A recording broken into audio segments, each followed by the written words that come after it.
आज के इस वीडियो में हम लोग जावा स्क्रिप्ट के टर्नरी ऑपरेटर के बारे में पढ़ेंगे, स्प्रेड ऑपरेटर के बारे में पढ़ेंगे एंड रेस्ट ऑपरेटर के बारे में पढ़ेंगे।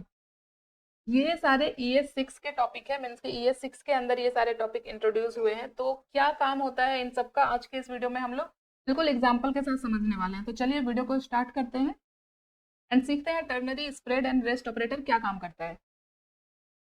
तो यहाँ पे मैंने अपना VS कोड ओपन कर लिया है, मैंने सारी चीज़ें सेटअप कर ली है। ये वीडियो 55 है हमारा, जिसके अंदर मैंने 2 फाइल्स बनाए हैं, एक HTML एक जावास्क्रिप्ट की। HTML के अंदर मैंने अपनी जावास्क्रिप्ट फाइल लिंक कर ली है। तो आ जाते हैं जावास्क्रिप्ट पे डायरेक्टली, और सबसे पहले हम लोग देखते हैं टर्नरी ऑपरेटर क्या होता है। तो इसे मैं यहाँ पे कमेंट आउट करती हूँ। टर्नरी ऑपरेटर क्या करता है, ये एक शॉर्ट फॉर्म होता है इफ एल्स कंडीशन का।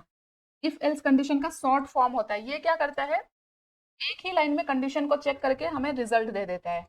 जैसे कि यहाँ पे हम लोग पहले एक कोड लिखते हैं इफ एल्स के थ्रू। जैसे मैंने यहाँ पे let age is equal to कर लिया 18। अभी एक छोटा सा यहाँ पे इफ एल्स कंडीशन हम लोग यूज करेंगे। यहाँ पे कंडीशन चेक करते हैं, if age greater than equal to 18, तो हम लोग कंसोल पे प्रिंट कराएंगे कंसोल डॉट लॉग। अगर एज 18 प्लस हुआ तो कंसोल पे मुझे मैसेज दिखना चाहिए एडल्ट। और एल्स के अंदर इसी लाइन को मैं यहाँ पे डुप्लीकेट करती हूँ, और अगर 18 से कम हुआ तो फिर यहाँ पे मुझे मिलेगा माइनर। कोड को मैं जूम कर लेती हूँ ताकि आपको अच्छे से दिखे। तो मैंने यहाँ पे एक इफ एल्स कंडीशन चेक किया है इस एज के बेस पे। अभी मुझे इसे कमेंट आउट करना होगा। इसे कमेंट आउट कर दिया। अभी आते हैं HTML पे और इसे अपने ब्राउजर पे ओपन कर लेते हैं। तो यहाँ पे क्या करेंगे, इंस्पेक्ट करेंगे, अपना कंसोल ओपन करेंगे। कंसोल पे देख सकते हो मुझे मैसेज दिख रहा है अडल्ट। इट मीन्स कि हमारा इफ वाला कंडीशन चल रहा है। तो यहाँ पे कुछ इस तरह से रखते हैं ताकि हमारा कंसोल हमें दिखता रहे। आते हैं जावास्क्रिप्ट पे। तो एज मैंने 18 लिया है, और यहाँ पे जो कंडीशन चेक कर रहे हैं हम, यही चेक कर रहे हैं कि एज ग्रेटर देन और इक्वल टू 18। तो यहाँ पे इक्वल टू 18 हो रहा है, इसे हम अगर 28 कर दे तो भी मेरा ये इफ वाला कंडीशन ही चलेगा, तो मुझे एडल्ट मिल रहा है। अगर मैं यहाँ पे एज को 8 कर दूं तो मेरा एल्स वाला कंडीशन चल रहा है। ठीक है। तो टर्नरी ऑपरेटर इस इफ एल्स कंडीशन का शॉर्ट फॉर्म होता है। तो जब हमें एक ही लाइन में कंडीशन को चेक करके आउटपुट प्रिंट कराना है, कुछ ऐसा कोड है हमारे पास, अब हम लोग टर्नरी ऑपरेटर का यूज करेंगे instead of if else. If else भी कर सकते हैं, बट यहाँ पे देखो कितने लाइन ऑफ कोड हमने लिखे हैं। अगर मैं इसी को आपको टर्नरी ऑपरेटर के थ्रू लिख के दिखाऊं, तो टर्नरी ऑपरेटर का जो सिंटेक्स होता है वो होता है, पहले हम लोग कंडीशन लगाते हैं, कंडीशन, इसके बाद आता है क्वेश्चन मार्क, जो कि इफ कंडीशन के लिए होता है। और यहाँ पे हम जो भी मैसेज देंगे इफ के अंदर, जैसे मैंने यहाँ पे लिखा था अडल्ट, तो ये मैंने अडल्ट लिख दिया। तो यहाँ पे अभी मैं सिंटेक्स लिख रही हूँ, तो यहाँ पे लिखूंगी ट्रू। हमारा इफ कंडीशन कब चलता है, जब कंडीशन ट्रू हो। तो क्वेश्चन मार्क डिनोट करता है इफ कंडीशन को, और ये कोलन डिनोट करता है एल्स कंडीशन को। तो जब एल्स होगा तो क्या होता है, फॉल्स होता है, फॉल्स। ठीक है, कुछ इस तरह का सिंटेक्स होता है। इसे भी मैं यहाँ पे कमेंट करूंगी। और अभी इस इफ एल्स कंडीशन को हम लोग यहाँ पे चेक करते हैं। तो सबसे पहले हमें क्या लिखना है, सबसे पहले हमें देना है कंडीशन। तो यहाँ पे कंडीशन क्या है मेरा, age equal to greater than 18। इसके बाद हमें ये क्वेश्चन मार्क लगाना है इफ कंडीशन को एग्जीक्यूट करने के लिए। अभी मैं इस वाले इफ एल्स को कमेंट आउट कर देती हूँ। तो ये जो एज है ये यहाँ से लेगा। तो जब कंडीशन ट्रू होगा तो इफ वाला स्टेटमेंट चलेगा। तो यहाँ पे इफ के अंदर मैंने क्या दिया था, एडल्ट। अभी मैं इसे थोड़ा और एक्सप्लेन करूंगी आपको। और यहाँ पे हम लिख देंगे माइनर, पहले लिख दिया मैंने। और अभी मुझे ये पूरा अपने कंसोल पे भी दिखाना है, तो इन सबको मैं एक ब्रैकेट के अंदर डालूंगी, और इससे हम लोग यहाँ पे कंसोल डॉट लॉग लगा लेते हैं ताकि हमें आउटपुट यहाँ पे दिखे कंसोल पे। ये सेमीकोलन हटा दिया मैंने।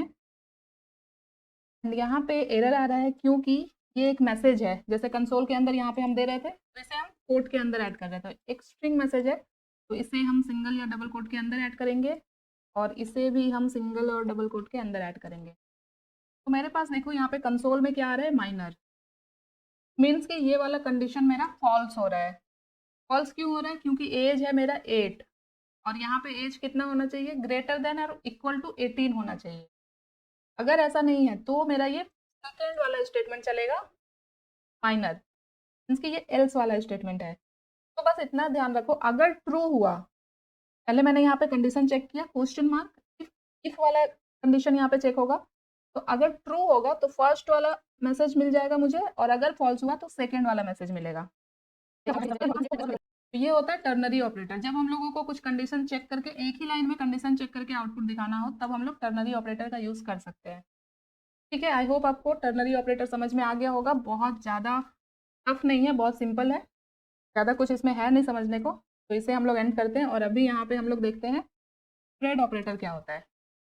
यहाँ पे मैं कमेंट कर दे रही हूँ स्प्रेड ऑपरेटर। सबसे पहले स्प्रेड ऑपरेटर को डिनोट किया जाता है 3 डॉट के साथ। जैसा कि स्प्रेड से समझ में आ रहा होगा, किसी चीज़ को फैलाना, तो मोस्टली स्प्रेड ऑपरेटर का यूज़ किया जाता है एरे और ऑब्जेक्ट के लिए, ऑब्जेक्ट के साथ। अगर हमें 2 एरे को ऐड करना है या फिर कंबाइन करना है, तब हम लोग स्प्रेड ऑपरेटर का यूज़ करके बहुत ईजिली कर सकते हैं।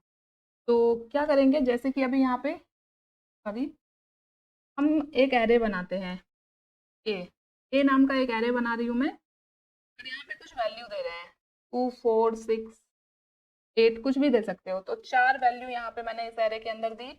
एक और एरे बनाते हैं बी नाम का, और इसके अंदर मैंने सपोज यहाँ पे दे दिया 8 9 10, 8 9 10। अब मुझे अगर इस एरे को ऐड करना है, इस दोनों एरे को ऐड करना है, तो नॉर्मली हम लोग क्या कर सकते हैं, कॉनकैट मेथड का यूज़ करके, एरे मेथड का यूज़ करके हम इसे ऐड कर सकते हैं। जैसे यहाँ पे हम एक नया एरे बना लेंगे सी नाम का, और इसके अंदर हम क्या करेंगे, ए के अंदर इसकी, इस एरे के अंदर कॉनकैट मेथड यूज़ करेंगे, और जो मेरा सेकेंड वाला एरे है उसे ऐड कर देंगे, और यहाँ पे कंसोल डॉट लॉग करेंगे, सी को प्रिंट कराएंगे। तो देखो मेरे पास एक एरे रिटर्न हो जाएगा, जिसके अंदर ये सारी वैल्यू आ जाएगी। देखो 2 4 6 7 8 9 10, इसके दोनों एरे कंबाइन हो गया है। तो ये तो हो गया नॉर्मल मेथड एरे फंक्शन का यूज़ करके। बट स्प्रेड ऑपरेटर का यूज़ करके हम लोग बहुत ईजिली ये काम कर सकते हैं। जैसे कि अभी हमारे पास एक एरे है ए और बी, अभी मुझे स्प्रेड ऑपरेटर का यूज़ करके इन दोनों को मर्ज करना है, कंबाइन करना है। तो एक नया एरे हम लोगों को बनाना ही पड़ेगा। तो यहाँ पे जैसे मैंने बना लिया एक न्यू एरे, और इसके अंदर जो कंबाइन होगा दोनों एरे, उसका वैल्यू आएगा। तो हम लोग क्या करेंगे, पहले तो एक एरे बनाएंगे और स्प्रेड ऑपरेटर का यूज़ करेंगे। तो 3 डॉट होता है इसको डिनोट करने का सिंबल, 3 डॉट ऐड किया मैंने, और मुझे लेना है फर्स्ट वाला एरे जो कि है ए के अंदर, एंड कॉमा ऐड करेंगे, और इसके अंदर दूसरा एरे भी ऐड कर देंगे। तो फिर से 3 डॉट देन बी, इसके सेकेंड वाला एरे, एंड यहाँ पे कंसोल पे हम जो मेरा न्यू एरे है वो ऐड करते हैं। तो देखो फिर से मुझे वही आउटपुट मिल रहा है। इसकी जो काम हम कॉनकैट मेथड का यूज़ करके कर रहे थे, वो हम स्प्रेड का यूज़ करके कर सकते हैं। और इसका सिंबल क्या होता है यहाँ पे देख सकते हो, सिंपली 3 डॉट ऐड करना है, और जो एरे है मेरा उसे ऐड किया कॉमा के साथ। बट अब आप बोलोगे कि फ़ायदा क्या है स्प्रेड ऑपरेटर का, कॉनकैट से भी तो हम कर रहे थे। तो चलिए अभी फ़ायदा देखते हैं। जब हम कॉनकैट करते हैं तो फर्स्ट एरे में जितनी वैल्यू है उतनी आती है, सेकेंड एरे में जितनी वैल्यू है उतनी आती है। तो अगर मुझे कुछ और वैल्यू चाहिए 13 14 15, 3 4 और वैल्यू ऐड करने हैं न्यू एरे में, तो क्या हम कॉनकैट के अंदर ये चीज़ कर सकते थे? अगर कर भी सकते थे तो बहुत सारे प्रोसेस होते हैं, बट स्प्रेड ऑपरेटर के अंदर हम ये कर सकते हैं। स्प्रेड ऑपरेटर के अंदर क्या होता है, न्यू एरे बनाया मैंने, इसके अंदर मैंने फर्स्ट एरे को डाल दिया 3 डॉट के साथ, सेकेंड एरे को भी डाल दिया 3 डॉट के साथ। अब यहाँ पे हम कॉमा यूज़ करेंगे, और जो भी एडिशनल वैल्यू हमें इस एरे में और डालनी है, जैसे मैं यहाँ पे 12 डाल दूँ, 14 डाल दूँ, 16 डाल दूँ, इस तरह से। अब यहाँ पे अगर आप देखो तो इस एरे का जो लेंथ है वो बड़ा हो चुका है, क्योंकि यहाँ पे और भी एडिशनल वैल्यूज ऐड हो चुकी है। जो भी मैंने डाला देखो 12 14 16 सब आ रहा है। तो ये काम होता है स्प्रेड ऑपरेटर का। आप कंबाइन तो कर ही सकते हो किसी एरे और ऑब्जेक्ट को, उसके साथ ही साथ एडिशनल वैल्यूज भी एक ही लाइन में हम डाल सकते हैं। ठीक है, आई होप आपको अभी स्प्रेड ऑपरेटर का क्या यूज़ है और कैसे यूज़ है ये भी समझ में आ गया होगा। अभी हम लोग अपना लास्ट देखते हैं, रेस्ट ऑपरेटर।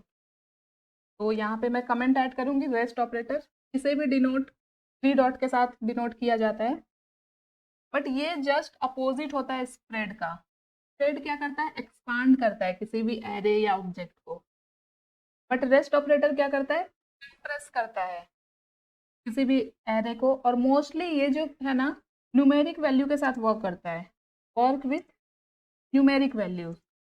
जैसे कि किसी फंक्शन के अंदर हमें मल्टीपल पैरामीटर ऐड करना है, तो यहाँ पे एक फंक्शन बनाती हूँ मैं, फंक्शन एरे नाम का एक फंक्शन बना लिया मैंने, और इसके अंदर मल्टीपल पैरामीटर है मेरे पास। नॉर्मली हम कैसे पैरामीटर यहाँ पे ऐड करेंगे, मल्टीपल कुछ इस तरह से ऐड करेंगे, ए बी सी डी इस तरह से। अगर बहुत सारे पैरामीटर हुए तो पूरे फंक्शन के अंदर हमें इतने पैरामीटर ऐड करने की जरूरत नहीं है। हम यहाँ पे रेस्ट ऑपरेटर का यूज करेंगे, ये भी 3 डॉट के साथ डिनोट किया जाता है। और कुछ भी पैरामीटर ले लेते हैं, जैसे ए ले लिया मैंने, फिर से कुछ भी लिख सकते हो, ए बी सी।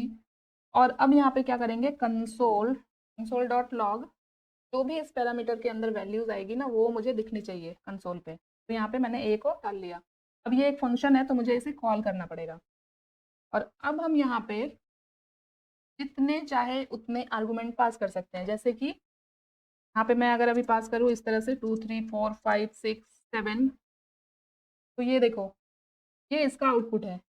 ये एक एरे रिटर्न कर रहा है जिसके अंदर ये सारे वैल्यूज हैं।